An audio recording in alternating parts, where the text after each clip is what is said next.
Саламатсыздарбы? Урматтуу социалдык баракчалардын катталуучулары. Социалдык фонд байланышта өзүңүздөр белгилүү болгондой биз бир топ убакыттан бери түз эфирге байланышка чыгып келебиз. Социалдык фонддо жүргүзүлүп жаткан иш-чаралар, пенсия боюнча маселелер тууралуу сиздерге кеңири түшүндүрмө берип келебиз. Бүгүнкү күн дагы ошондой күндөрдүн бири болуп атат. Баарыңыздарды орозо кармагандарды Рамазан улуу айынын орозосу менен орозоңузда кабыл болмокту дейбиз. Ден соолукта болуңуздар. Эл журтубузга тынччылык, баардык тилек максаттарыбыздын баары ишке ашсын. Социалдык фонд азыркы күндө өз ишин мурдак эле нукта алып барууда. Жалпысынан 2023 жылдын январь-март айларында жаңы пенсияга чыгабыз деп кайрылган жарандардын 220.445 жаранга пенсия дайындалды. Ошондой эле 1030 пенсионерге кошумча алып келген документтердин негизинде кайра эсептөө иштери жүргүзүлдү. Бул жыл сайын пенсионерлердин санынын өсүшүн өзүңүздөр деле байкасаңыздар болот. Мына 3 айдын ичинде эле 20.000ден ашык пенсия жарандарыбызга пенсия чегерилип атат.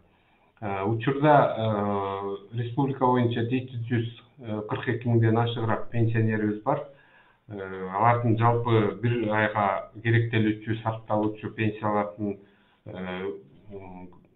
төлөнүшүнүн өлчөмү 5 миллиард 847 миллион болуп атат. 6 миллиардка жакын акча ай сайын ушу пенсионерлерибизге төлөнүп берилип атат. Пенсия төлөө боюнча эч кандай кармалуу жок. Биз ай менен төлөп атабыз.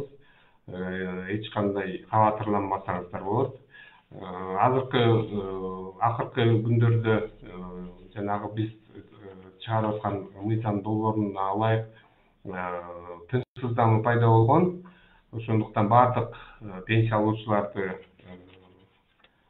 тынчсызданбаңыздар деп кетет элем. Анткени жана муниципалдык жана мамлекеттик кызматта иштегендердин пенсиянын базалык бөлүгүн алып салат экен дегенде бул жерде дагы бизде мугалимдер, врачтар дагы өтө кабатыр болуп атышкан.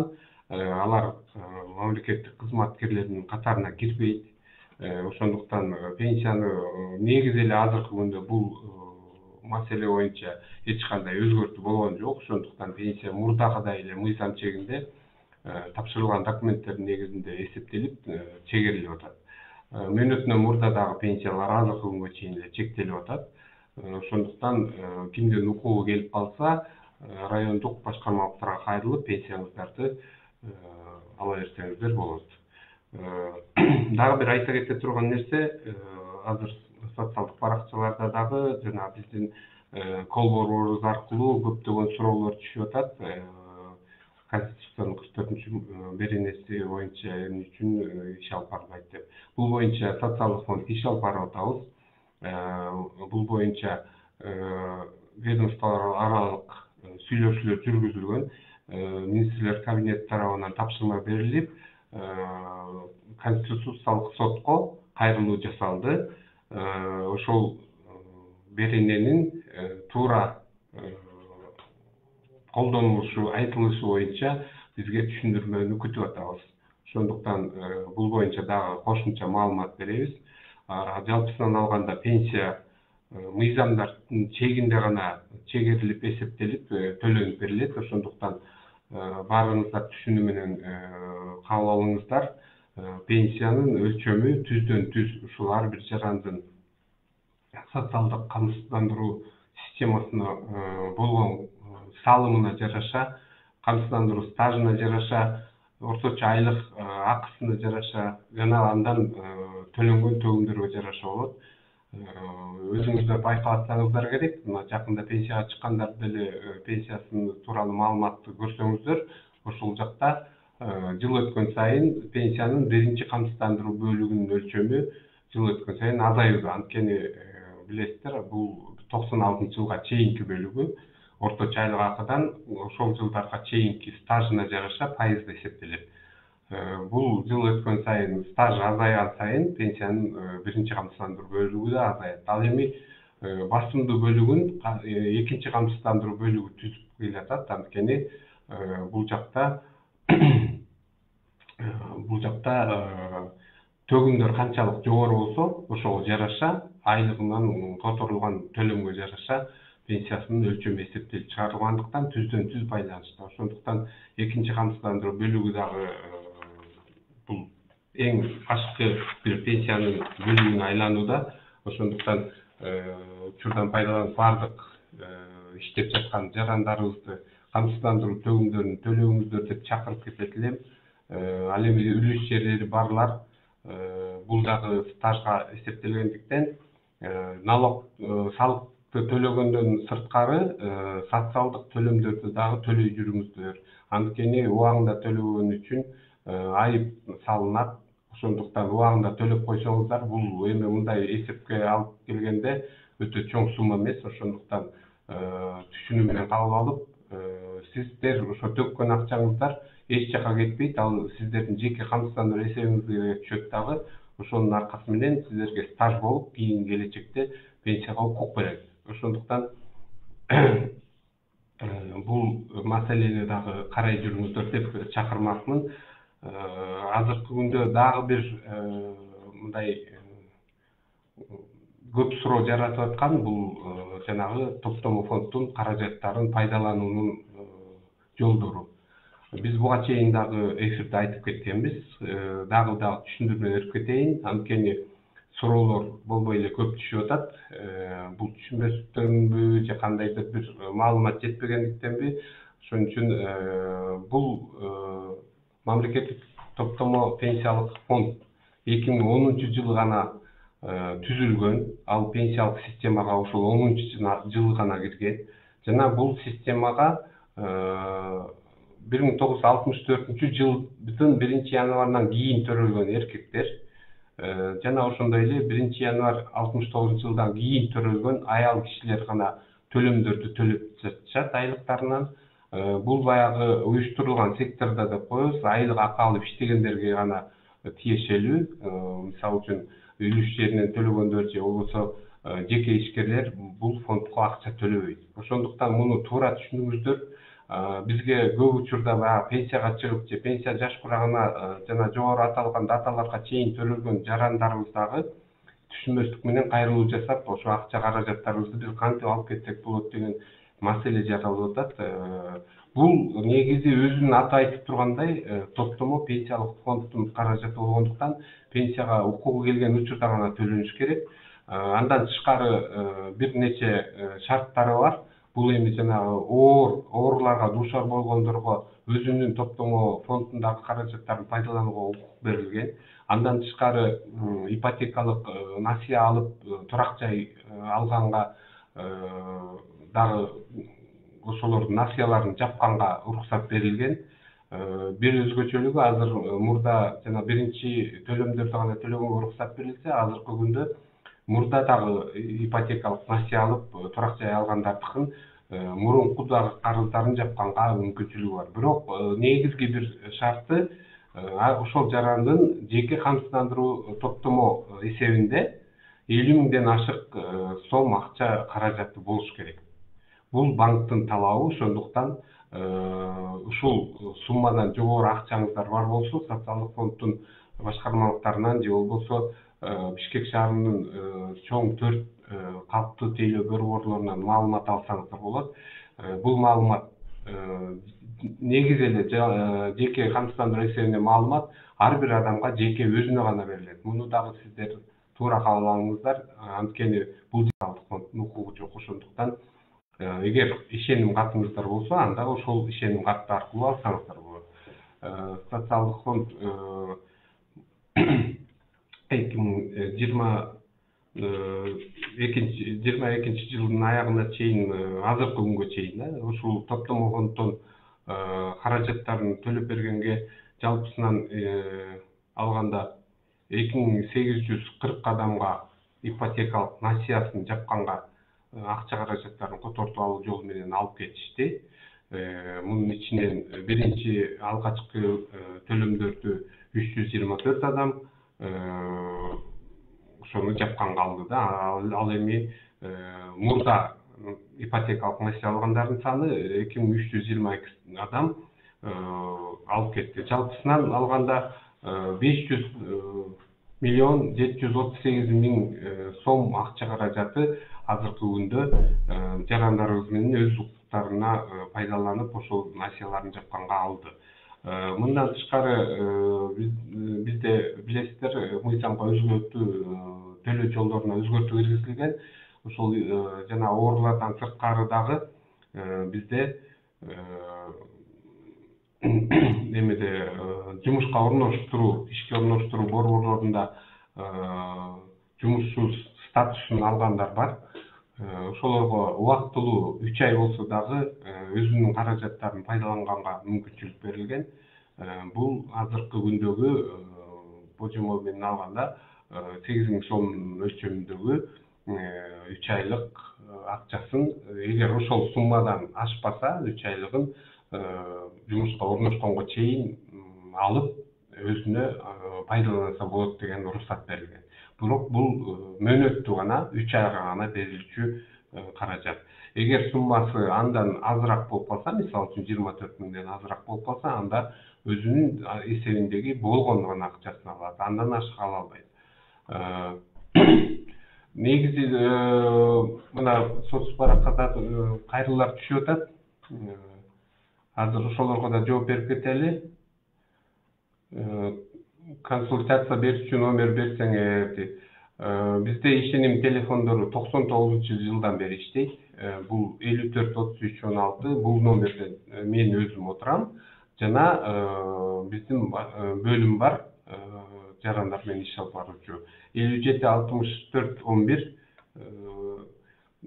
телефону менен ишеним телефондоруна кайрылсаңыздар болот. Андан сырткары бизде дагы кол борборубуз иштейт 2015-жылдан бери.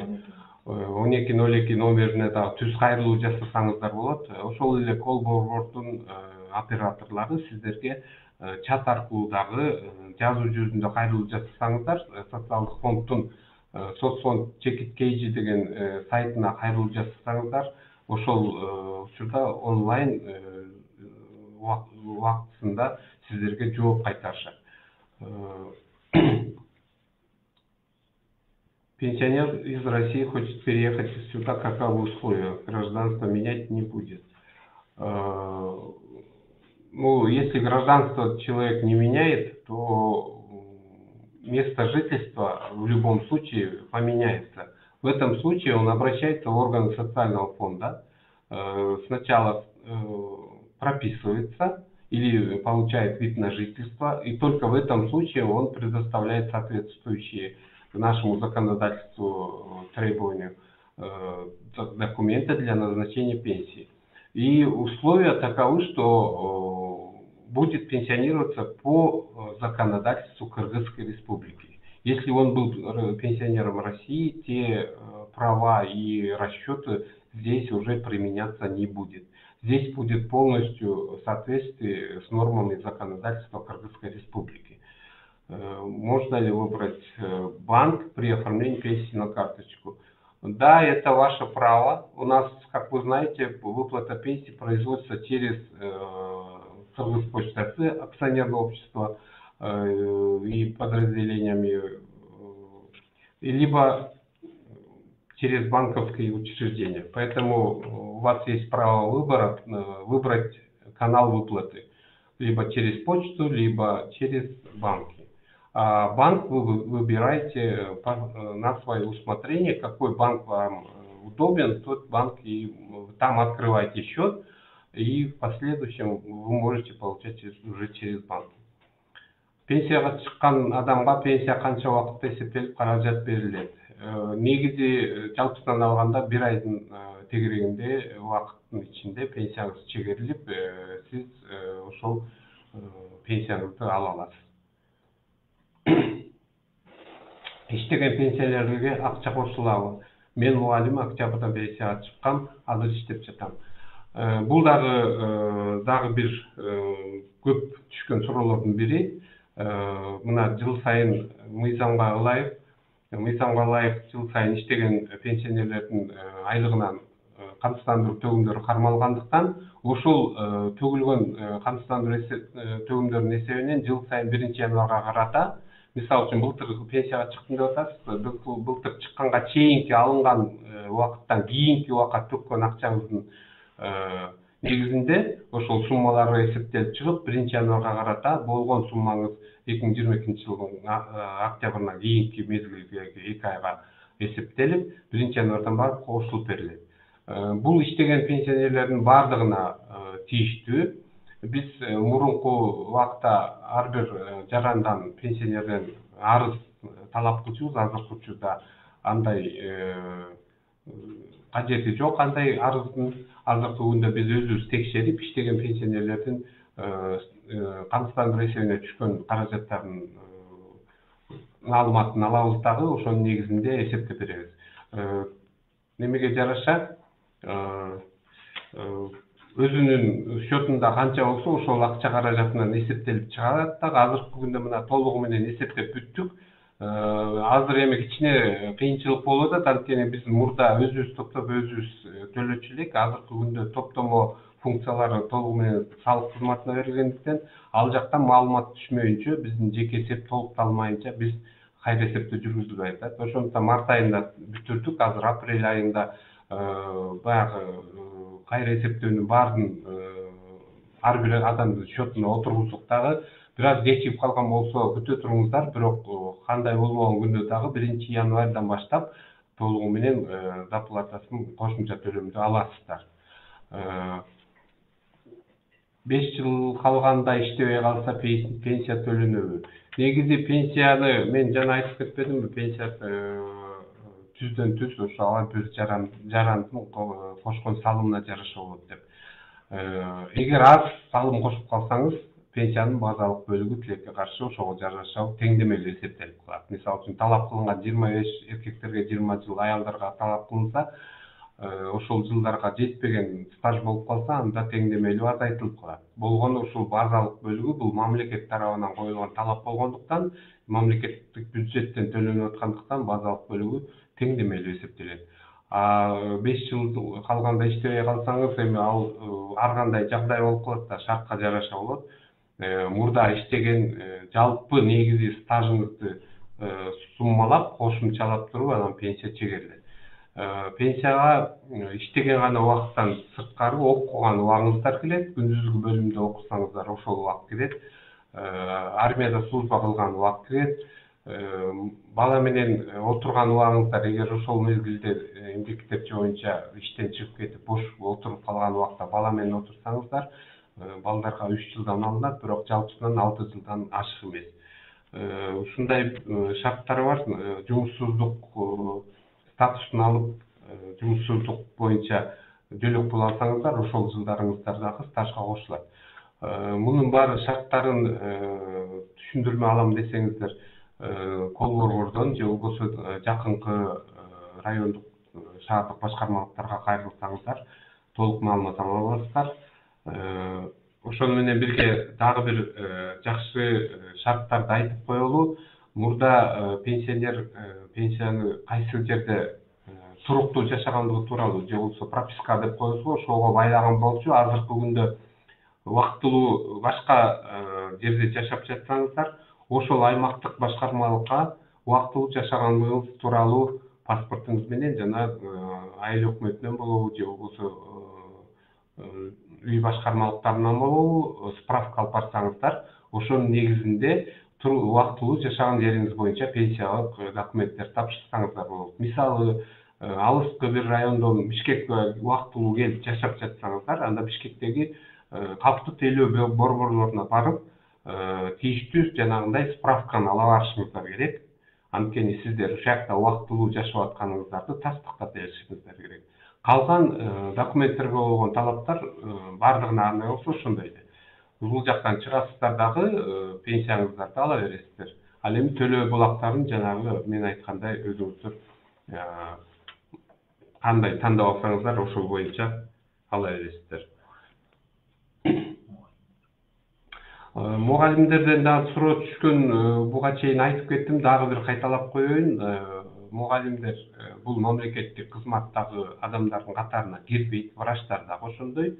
Бул мамлекеттик кызматта иштегендерге гана тиешелүү баягы сунуштар болчу. Азыркы күндө ал мыйзам дагы кайра каралууда, ошондуктан эч кандай кабатырланбаңыздар. Сиздердин пенсияңыздар мурда кандай чегерилип келген болсо, ошондой эле шартта чегерилип атат. Ошондуктан баягы ар кайсы жакка чалып же жазып кабатыр болбоңуздар. Жалпысынан алганда кылып аткан жумуштарыбыз көп эле нерселер өзгөрүүлөр болуп атат. Убакыттын аздыгына байланыштуу сиздерге маалымат бергенге аракет кылдык. Топтомо фонд боюнча айтып кеттим. Дагы бир кайрылып түшкөн экен, кантип билсек болот, иштеген ишкананын зыяндуулугу бар экенин сиздерге тизме барбы, тактап бере аласыздарбы деп. Венера айым буга чейин да кайрылган болушуңуз керек эле. Вредностьтун биз аныктап бере албайбыз. Чындыгында тизме бар. Бул бүт тармак боюнча тизмеленген. Анын ичинде баягы аткарган кызматы, жумушу белгиленген да ар бирөөнүкү. Мисалы үчүн металлургия болобу, же болбосо ошол эле жеңил өнөр жай болобу, же болбосо тоо кен ишканалары болобу, ошондой бөлүнүп тармакталып, транспорт, башка дагы тармактар бар. Ошондуктан муну такташ керек. Эгер сиз иштеген өндүрүш зыяндуу өндүрүштөрдүн катарына кирсе, анда ошол ишкана сизге зыяндуулугу тууралуу жеңилдик шартта пенсияга чыгыш үчүн ошол зыяндуулугун тактоочу маалымат бериш керек. Ошол маалыматтын негизинде гана биз мыйзамга туура келсе пенсияга чыгара алабыз. Бул жерде анын пенсияга чыгуу мөөнөтү эрте болгондуктан 10 жыл эрте да. Мисалы үчүн эркектер 63 жаштан чыкса, биринчи тизме менен 53төн чыкканга мүмкүнчүлүгү бар. Бирок ал жерде 25 жыл стажы болуш, 20 жыл стажы болуш керек. Анын ичинен 10 жылдан кем эмес ошол зыяндуу өндүрүштө болуш керек. Аялдар болсо, мисалы үчүн 15 жыл иштесе, анын 7,5 жылын ошол зыяндуу өндүрүштө иштесе, анда 48 жаштан чыгарат да, 58ден эмес. Ошондуктан бул факел ачык акционердик коомунун ичинде эмне иш алып барганын тармагын сиз тактап билишиңиз керек дагы.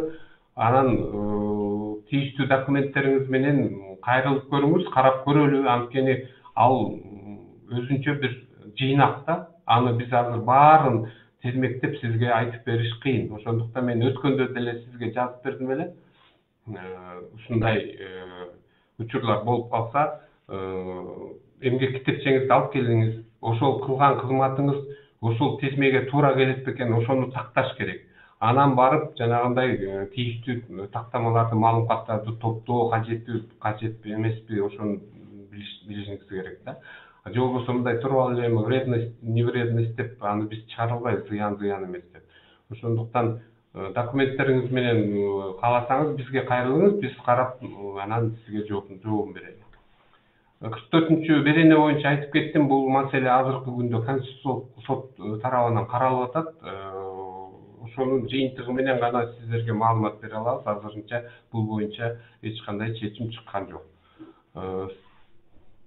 Стекловата бой чыгаруу боюнча дейт. Эми бул дагы эле айтып атам, сиз документтериңизди алып келбесеңиз, биз аны тактап бере албайбыз. Ошондуктан эмгек китепчеңизди биринчи ирет алып келиңиз, карап көрөлү. Анан ал жерде да жана талаптарга туура келиш керек да, 10 жылдан кем эмес иштеш керек деп. Кетпей калса, анда дагы башка шарттарын карашыбыз керек. Ошондуктан бул боюнча жакынкы райондук жашаган жериңиз боюнча райондук социалдык фонд башкармалыгына же болбосо биздин башкы офисибиз Радищев көчөсү 62 кайрылсаңыз, ушул жактан жооп ала аласыз. Көңүл бурганыңыздарга чоң рахмат. Дагы бир ирет орозоңуздар кабыл болсун. Кийинки жолугушканга чейин саламатта калыңыздар.